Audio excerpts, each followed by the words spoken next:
नमस्कार, मैं हूं आर के प्रजापति और आप देख रहे हैं डीपी एजुकेशन अपडेट। आज हम बात करने वाले हैं भौतिकी के कुछ महत्वपूर्ण प्रश्नों के बारे में। ठीक है, जो हम आज का हमारा जो टॉपिक रहेगा राशि, भौतिक राशियों के बारे में। ठीक है, भौतिक राशियों और उनके एसआई मात्रा के बारे में हम बात करने वाले हैं और यहाँ से लगभग हर परीक्षाओं में प्रश्न पूछे ही जाते हैं, इसलिए आप सब अंत तक बने रहेंगे और इसे ध्यान से पढ़ेंगे। ठीक है, आज हम सबसे फर्स्ट बात करने वाले हैं राशि क्या होता है। ठीक है, राशि क्या होता है, तो राशियों के बारे में हम जानेंगे।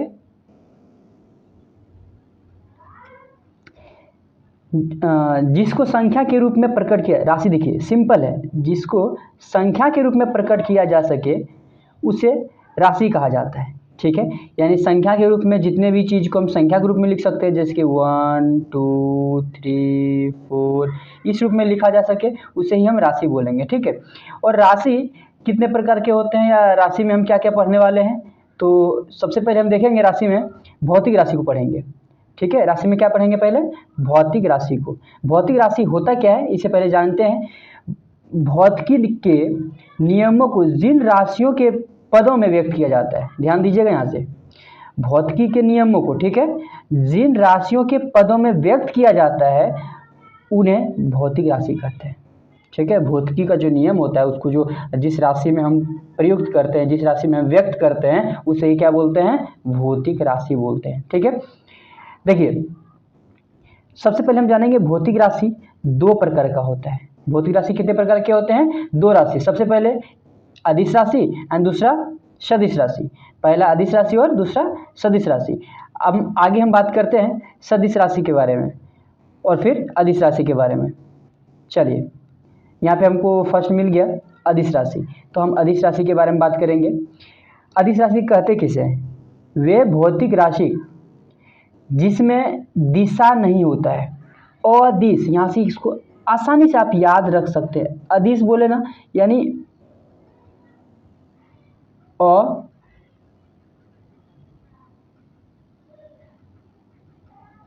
अदिश। अदिश का मतलब जिसमें दिशा नहीं हो।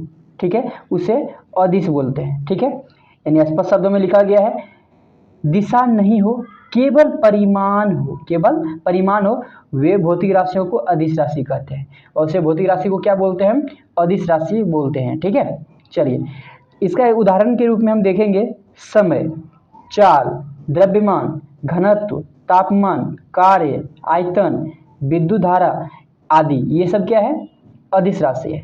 चलिए सबसे पहले हम जानते हैं समय। हम कहते हैं 1 दिन, 2 दिन, 4 दिन, 1 घंटा, 2 घंटा, क्या इसमें दिशा से कोई मतलब होता है क्या, नहीं होता है। तो हम इसे क्या कह सकते हैं, ये क्या है, सदिश राशि, सॉरी अदिश राशि है। इसमें दिशा से कोई मतलब नहीं होता है, इसे क्या बोलेंगे, हम अदिश राशि बोलेंगे। चाल, अब देखिए कोई गाड़ी चल रही है, किस दिशा में जा रही है उससे कोई फर्क नहीं पड़ता है, चाल है। अगर 40 की स्पीड से जा रहे हैं, चाहे वो पूरब की दिशा में चले, पश्चिम की दिशा में चले, उत्तर की दिशा में चले, किसी भी दिशा में चलेगा उससे कोई फर्क नहीं पड़ता। यानी चाल को दिशा से कोई मतलब नहीं है, यानी चाल एक अदिश राशि है। द्रव्यमान, अब हम किसी चीज का द्रव्यमान माप रहे हैं, ठीक है, वो 5 केजी है, 10 केजी है, इससे क्या फर्क पड़ता है कि वो पूरब दिशा में नाप रहे हैं कि पश्चिम दिशा में नाप रहे हैं कि उत्तर में नाप रहे हैं कि दक्षिण में नाप रहे हैं, उससे द्रव्यमान पे कोई असर तो पड़ता नहीं है। यानी द्रव्यमान पे दिशा का कोई असर नहीं पड़ता है, अतः द्रव्यमान क्या है, अदिश राशि है। घनत्व पे भी क्या दिशा का प्रभाव पड़ता है क्या, नहीं पड़ता है, इसलिए घनत्व को भी हम अदिश राशि बोलेंगे। तापमान पे भी दिशा का कोई फर्क नहीं पड़ता है, यानी चाहे पूरब में रहिए, पश्चिम में रहिए, आप घर के उत्तर वाले कोने में चले जाइए, दक्षिण वाले कोने में चले जाइए, तापमान लगभग समान रहता है। तो हम दिशा से कोई मतलब नहीं होता तापमान को, तो दिशा भी क्या, तापमान भी क्या हो गया, अदिश राशि हो गया। कार्य देखिए, पूरब दिशा में उतना ही कार्य करेंगे, पश्चिम दिशा में उतना ही कार्य करेंगे, कार्य से कोई फर्क नहीं पड़ता है कि ज़्यादा कार्य हो रहा है कि कम कार्य हो रहा है, यानी दिशा से कोई मतलब नहीं है कार्य को, इसलिए कार्य भी अदिश राशि है। आयतन को भी दिशा से कोई मतलब नहीं है, आयतन भी अदिश राशि है। विद्युत धारा, अब जिधर तार को मोड़ेंगे उधर चला जाएगा, इसको दिशा से कोई लेना देना होता ही नहीं है, यानी ये सब क्या हो गया, अदिश राशि है। इस तरह का कोई भी उदाहरण आपके सामने आ जाए या कोई भी ऑप्शन आ जाए एग्जाम में जिससे आपको पूछे कि ये अदिश राशि है या सदिश राशि है, तो ये आप आसानी से जवाब दे सकेंगे कि ये अदिश है या सदिश है। आपको खुद ब खुद डिफाइन करना पड़ेगा कि इसमें दिशा का कोई महत्व है या नहीं है। ठीक है, अब हम बात करते हैं सदिश राशियों के बारे में, यानी वेक्टर क्वांटिटी के बारे में। वे भौतिक राशियां जिसमें परिमाण के साथ दिशा भी हो, परिमाण के साथ साथ क्या हो, दिशा भी हो, और जो योग के निश्चित नियमों के तहत जोड़ी जाती है, ठीक है, सदिश राशि कहलाती है। यानी सिंपल, आगे हम उतना ध्यान देंगे नहीं, पहले सिर्फ इतना बात पे ध्यान दीजिए आप, जिसमें परिमाण के साथ साथ दिशा भी हो, यानी जिन कारकों पे दिशा का असर होता है, दिशा का महत्व होता है, उसे ही हम सदिश राशि बोलेंगे। इसके उदाहरण के तौर पे हम देखते हैं, तो हमारा उदाहरण है बल, यानी बल फर्क पड़ता है। अब देखिए, जिधर बल लगाएंगे उधर ही कोई कार्य होता प्रतीत होगा या होता है, ठीक है, यानी बल का असर होता है दिशा के साथ, यानी दिशा का असर बल पे होता है। ठीक है, वेग में भी, अब देखिए चाल और वेग में क्या अंतर है। चाल आप किसी भी दिशा में चल सकते हैं, उसको चाल बोलते हैं। वेग क्या है ना, एक निश्चित दिशा में निश्चित दिशा में जो चाल होता है, निश्चित दिशा में चाल जो होता है उसी को ही वेग बोलते हैं। विस्थापन को क्या बोलते हैं, सिंपल है। आप दूरी को देख रहे होंगे, ये क्या है, दूरी है। आप ऐसे चले, फिर ऐसे चले, फिर ऐसे चले, ये फिर ऐसे, फिर ऐसे, ये हो गया दूरी। अगर यही विस्थापन क्या होता है, ये फर्स्ट पॉइंट से लास्ट पॉइंट तक के बीच में जो शॉर्टकट डिस्टेंस होता है, शॉर्टकट जो डिस्टेंस होता है, इसी को क्या बोलते हैं, विस्थापन बोलते हैं। और विस्थापन में दिशा का महत्व है। इसमें किधर भी कोई भी दिशा में चले गए हम वहीं पहुंचे, लेकिन विस्थापन में क्या होगा, निश्चित दिशा में, एकदम शॉर्टकट जाएंगे तो एकदम निश्चित दिशा में हमको जाना पड़ेगा। इधर उधर घूम घाम के जाएंगे तो वो शॉर्टकट तो होगा नहीं। तो इसलिए विस्थापन में क्या होता है, दिशा का असर होता है, यानी दिशा का महत्व है, यानी विस्थापन क्या है, सदिश राशि है। और विस्थापन यानी एक जगह से दूसरे जगह विस्थापित होने में जितने समय लगता है, यानी समय के अनुपात को क्या बोलेंगे, हम वेग बोलेंगे। यानी विस्थापन बटे समय क्या है, विस्थापन बटे समय को क्या बोलते हैं, वेग बोलते हैं। ठीक है, यानी विस्थापन में दिशा तो लगता है, तो वेग में भी दिशा लगेगा, रहता है, यह सदिश राशि है। त्वरण क्या है, सदिश राशि है। संवेग क्या है, सदिश राशि है। आवेग क्या है, सदिश राशि है। रेखीय संवेग क्या है, सदिश राशि है। कोणीय विस्थापन क्या है, सदिश राशि है। कोणीय वेग क्या है, सदिश राशि है। बल आघूर्ण क्या है, सदिश राशि है। चुंबकीय क्षेत्र क्या है, सदिश राशि है। अब चुंबकीय क्षेत्र में ज्यादातर स्टूडेंट को कंफ्यूजन रहता है। ठीक है, चुंबकीय क्षेत्र कहते किसको है, यानी कोई भी इलेक्ट्रिक फ्लो कर रहा है, इसके चारों साइड जो चुंबकीय क्षेत्र बन जाता है, यानी इसके नज़दीक अगर हाथ लाइएगा ना, इसके नज़दीक लाइएगा, थोड़ा सा झटका सा महसूस होता है करंट का, यानी इसका एक निश्चित डायरेक्शन होता है, यानी तार के दोनों साइड एक निश्चित डायरेक्शन में ये चुंबकीय आघूर्ण बनता है। ठीक है, इसलिए हम कह सकते हैं इसमें दिशा का महत्व है, इसलिए चुंबकीय आघूर्ण क्या है, सदिश राशि है। विद्युत तीव्रता भी सदिश राशि है। ताप प्रवणता भी तो सदिश राशि है। चाल प्रवणता सदिश राशि है। अब देखिए चाल तो है अदिश राशि, लेकिन चाल का जो प्रवणता होता है ये क्या होता है, सदिश राशि होता है। यहाँ ध्यान रखिएगा, अपोजिट, चाल अदिश राशि जबकि चाल प्रवणता सदिश राशि है। विद्युत धारा क्या है, सदिश राशि है। घनत्व क्या है, सदिश राशि है। विद्युत ध्रुव क्या है, यानी विद्युत ध्रुव बोलिए, विद्युत द्विध्रुव बोलिए, आघूर्ण बोलिए, ये सब क्या है, सदिश राशि है। विद्युत ध्रुवण क्या है, सदिश राशि है। ये सब को आप ध्यान में रखेंगे, ये सब क्या है, सदिश राशि। चलिए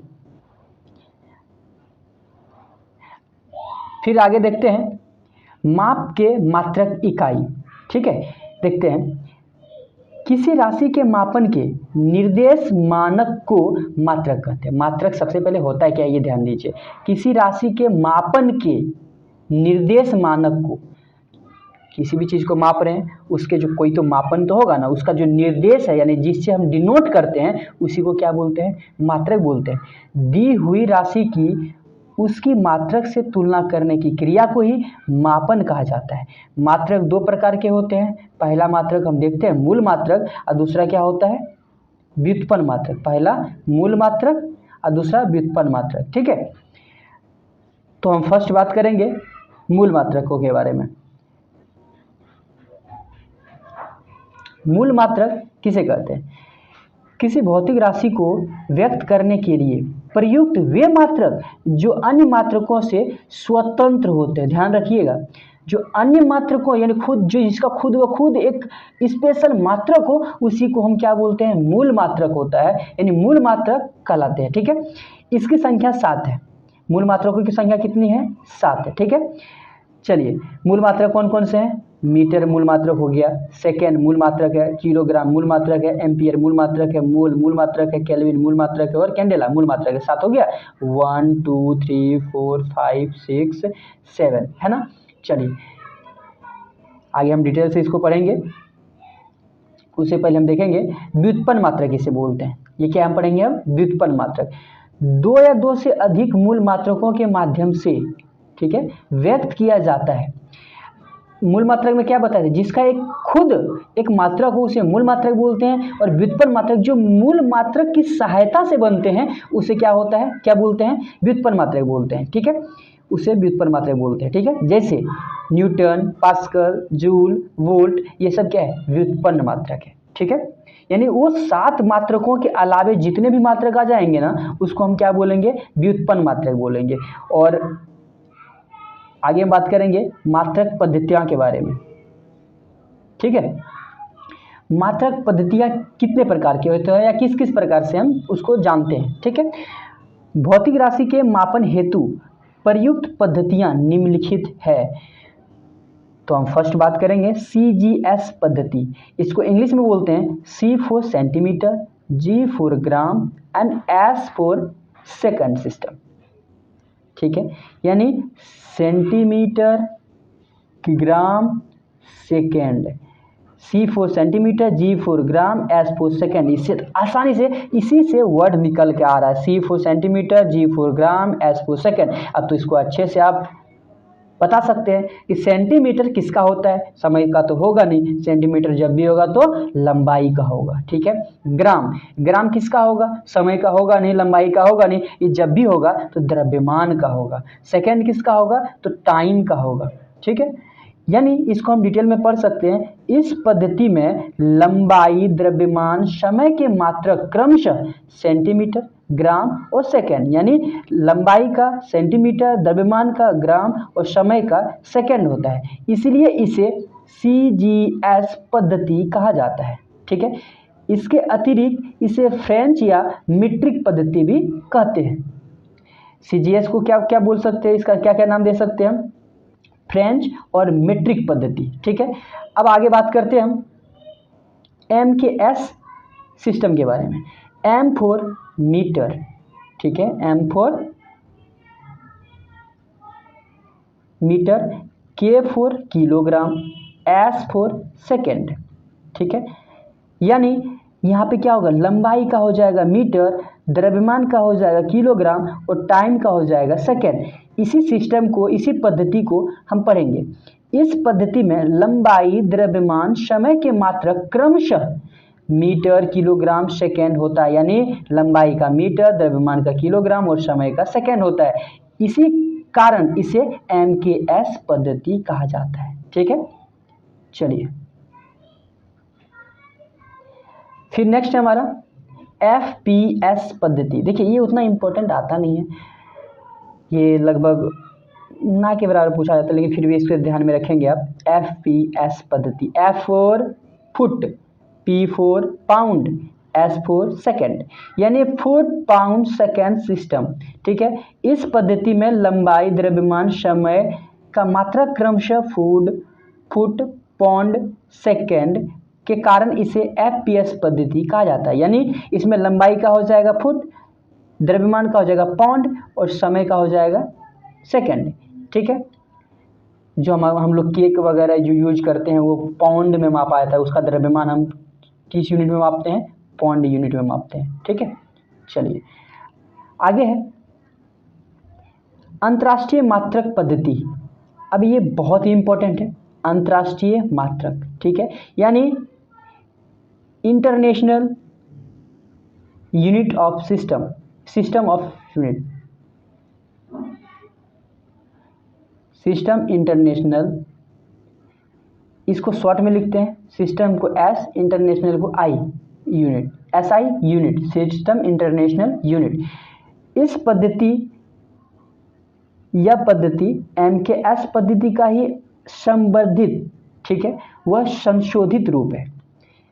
MKS का ही क्या है? संशोधित रूप है। अंतर्राष्ट्रीय माप तौल कि अधिवेशन 1960 ईस्वी में एसआई यूनिट को स्वीकार कर लिया गया। ठीक है, कब स्वीकारा गया था? 1960 ईस्वी में अंतर्राष्ट्रीय पद्धति एक बैठक हुई थी, उसमें हर जगह का मात्रक अलग अलग होता था, तो उससे काफ़ी दिक्कत होता था। तो 1960 में जो ये बैठक हुआ उसमें से एसआई यूनिट को स्वीकारा गया। ठीक है, एसआई का पूरा नाम है international system of unit, international system of unit. आजकल इस पद्धति का प्रयोग किया जाता है। ठीक है, इसे 7 मूल मात्रक, इसे क्या होता है? 7 मूल मात्रक और 2 संपूरक मात्रक होते हैं। इसमें 7 मूल मात्रक और 2 संपूरक मात्रक होते हैं, इसको पढ़ते हैं। 7 मूल मात्रक क्या क्या है? मीटर है, किलोग्राम है, सेकेंड है, एम्पियर है, केल्विन है, कैंडेला और मोल है। और 2 संपूरक मात्रक क्या है? रेडियन और स्टेरेडियन। यानी रेडियन किसका होता है? घन का, कौन का होता है रेडियन, और घन का होता है स्टेरेडियन। ये कौन का क्या होता है? रेडियन, और ये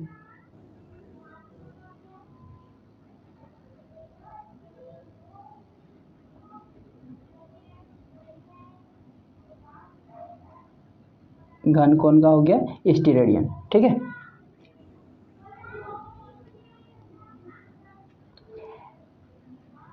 एसआई के मूल मात्रक विस्तार में हम देखेंगे। लंबाई का एसआई मात्रक, मूल मात्रक एसआई का जो मूल मात्रक होता है वो क्या होता है? मीटर होता है। 1 मीटर वह दूरी है जिसे प्रकाश निर्वात में 1/, अब इसको देख लीजिएगा, 29, 97, 92, 458 सेकेंड में तय करती है। आज तक ये आप कहीं नहीं देखेंगे, ये डेटा आपको नहीं कहीं दिखा होगा, लेकिन ये परफेक्ट है, एग्जैक्ट है कि 1 मीटर वह दूरी है जिसे प्रकाश निर्वात में 1/29, 97, 92, 458 सेकेंड में तय कर लेती है, उसी को क्या बोलते हैं? 1 मीटर बोलते हैं। ठीक है, अब क्या है? द्रव्यमान।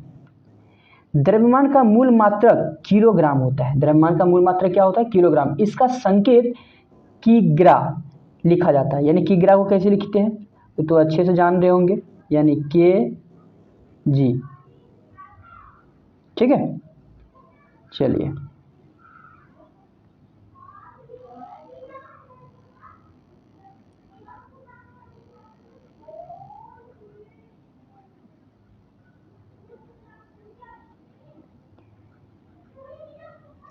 अब हम बात करते हैं समय के बारे में। समय का मूल मात्रक सेकेंड होता है। समय का मूल मात्रक क्या होता है? सेकेंड होता है। आइंस्टीन ने अपने सापेक्षता के सिद्धांत में समय को चतुर्थ विमा, ठीक है, यानी डायमेंशन के तौर पर प्रयुक्त किया है। समय को किस रूप में प्रयुक्त किया है? एक डायमेंशन के रूप में प्रयुक्त किया है। समय को हम एस से डिनोट करते हैं या कहीं कहीं टी लिखते हैं, टी। समय का यूनिट होता है सेकेंड, लेकिन इसको लिखते क्या है? टी, टी से टाइम। ठीक है, उसका विद्युत धारा, इसका मूल मात्रक क्या होता है? एम्पियर। विद्युत धारा का मूल मात्रक क्या होता है? एम्पियर होता है। इसका प्रतीक ए होता है। ठीक है, एम्पियर को किससे डिनोट करते हैं? ए से डिनोट करते हैं। फिर हम देखेंगे ताप को। ताप का मूल मात्रक केल्विन होता है, यानी केल्विन को कैसे लिखेंगे? के लिखेंगे। इसका प्रतीक के होता है। ठीक है, ज्योति तीव्रता, ज्योति तीव्रता का मात्रक कैंडेला होता है, यानी CD।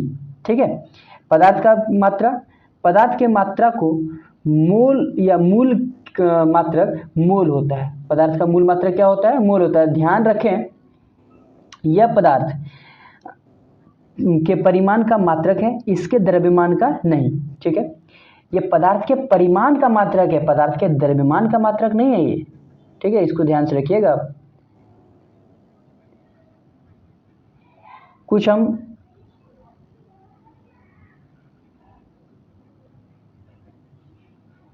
भौतिक राशि व उसके एसआई मात्रक को देखेंगे। ये है इधर भौतिक मात्रक दिखेगा, ये भौतिक राशि, और इधर भौतिक मात्रक दिखेगा। चलिए, बहुत आसान है ये। लंबाई, लंबाई का मात्रक क्या होता है? मीटर होता है। समय का क्या होता है? सेकेंड होता है। आयतन का क्या होता है? आयतन का क्या होता है? घन मीटर। आयतन का क्या होता है? घन मीटर। ठीक है, और द्रव्यमान का क्या होता है, किलोग्राम होता है। क्षेत्रफल का क्या होता है, वर्ग मीटर होता है। और ये घनत्व का क्या होता है, किग्रा होता है। ठीक है, चलिए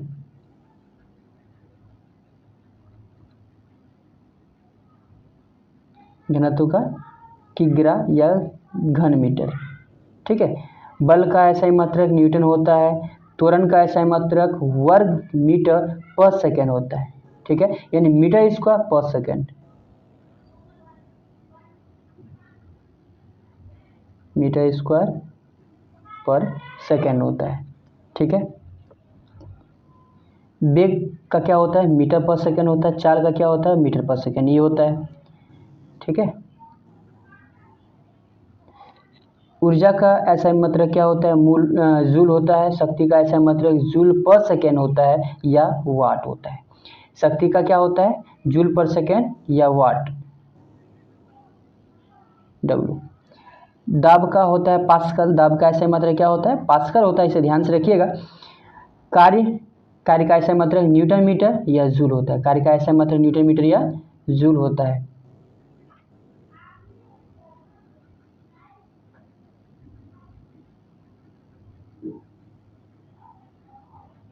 विद्युत ऊर्जा, विद्युत ऊर्जा का ऐसा मात्रक किलोवाट घंटा होता है। विद्युत ऊर्जा का ऐसा मात्रक क्या होता है, किलोवाट घंटा। और विद्युत प्रतिरोध का क्या होता है, ओम होता है। विद्युत प्रतिरोध का क्या होता है, ओम होता है। फिर हम देखते हैं भौतिक राशि और वह उनके मात्रक। ताप का मात्रक क्या होता है, केल्विन होता है। विशिष्ट ऊष्मा का मात्रक क्या होता है, जूल पर किग्रा, जूल पर किग्रा। ऊष्मा का मात्रक जूल होता है। विद्युत धारा का मात्रक क्या होता है, एम्पियर। ठीक है, विद्युत धारा का मात्रक क्या होता है, एम्पियर। अब इसी जगह हम देखते हैं विद्युत धारिता है, विद्युत धारिता, इसका क्या होता है, फैराड होता है। ध्वनि तीव्रता का क्या होता है, डेसिबल होता है। ध्वनि तीव्रता को कैसे नापते हैं, डेसिबल में नापते हैं, यानी इसका मात्रक क्या होता है, डेसिबल। यानी ज्योति फ्लक्स को ल्यूमेन में मापते हैं। ज्योति फ्लक्स का ऐसा ही मात्रक क्या होता है, ल्यूमेन होता है। और प्राध्वनि गति का क्या होता है, मैक होता है। प्राध्वनि गति का क्या होता है, मैक।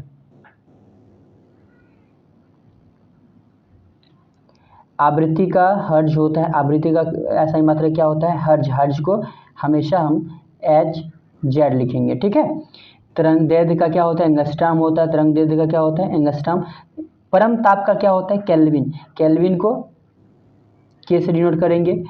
समुद्र की गहराई को फैदम, फैदम में मापते हैं। ठीक है, इसका यूनिट क्या होता है, समुद्र की गहराई का यूनिट फैदम होता है। ठीक है, संवेग या आवेग, संवेग या आवेग का मात्रक होता है न्यूटन सेकेंड। संवेग या आवेग का क्या होता है, न्यूटन सेकेंड। पृष्ठ तनाव का क्या होता है, न्यूटन पर मीटर। पृष्ठ तनाव का बात किया जा रहा है, न्यूटन पर मिनट।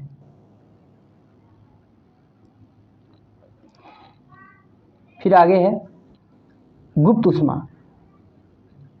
गुप्त ऊष्मा का क्या है, जूल पर किग्रा। चुंबकीय क्षेत्र का क्या होता है, गॉस होता है। चुंबकीय क्षेत्र का ऐसा ही मात्रक क्या होता है, गॉस, इसे याद कर लेंगे आप।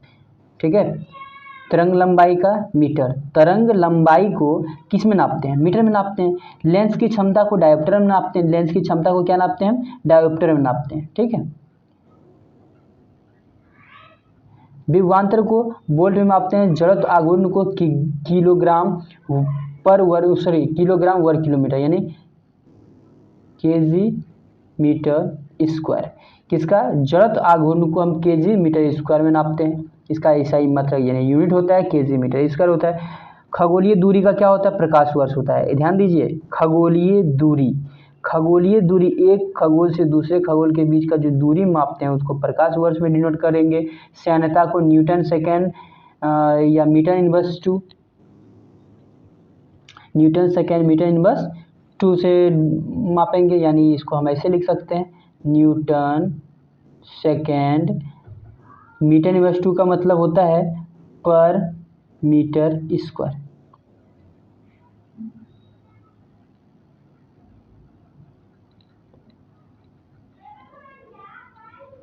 चुंबकीय प्रेरण को गाउस से मापेंगे। चुंबकीय प्रेरण को किससे मापेंगे, हम गाउस से मापेंगे। तलीय कोण को रेडियन से मापेंगे। तलीय कोण को किससे मापेंगे, रेडियन।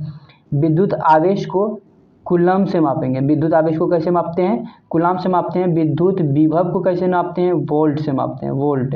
ठीक है, विद्युत विभव को वोल्ट से मापेंगे। फिर आगे देखिए, देखते हैं चुंबकीय फ्लक्स को वेबर मैक्सवेल से भी मापेंगे या मैक्सवेल से भी मापेंगे। चुंबकीय फ्लक्स को वेबर या मैक्सवेल से मापेंगे। विद्युतीय क्षेत्र की तीव्रता, विद्युतीय क्षेत्र की तीव्रता न्यूटन प्रति कूलम से मापेंगे, यानी इसका ऐसा ही मतलब न्यूटन प्रति कूलम होता है। ज्योति तीव्रता का कैंडेला होता है। ज्योति तीव्रता का क्या होता है? कैंडेला होता है। गुरुत्वीय त्वरण का क्या होता है? वर्ग मीटर पर सेकेंड, यानी मीटर स्क्वायर पर सेकेंड होता है। किसका? गुरुत्वीय त्वरण का होता है, मीटर स्क्वायर पर सेकेंड।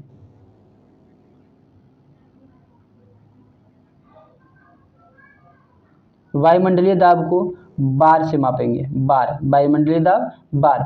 चुंबकीय तीव्रता को टेस्ला से मापा जाता है, यानी इसका ऐसा ही मात्रक टेस्ला होता है। ठोस कोण को स्टेरेडियन से और कोणीय वेग को रेडियन पर सेकेंड से मापते हैं। ठीक है, रेडियन पर सेकेंड से मापते हैं। आज इतना ही रहेगा, आज का ये अंतिम प्रश्न था। तो यहाँ तक बने रहने के लिए बहुत बहुत धन्यवाद। ठीक है, थैंक यू सो मच। इतने क्वेश्चनों को आप ध्यान से अगर हमेशा याद रखेंगे तो कोई भी प्रश्न आपसे छूटेगा नहीं एग्जामों में। ठीक है, तो मेन क्वेश्चन जो है यहीं से आता है, इसको ध्यान से रखिएगा। Thank you so much.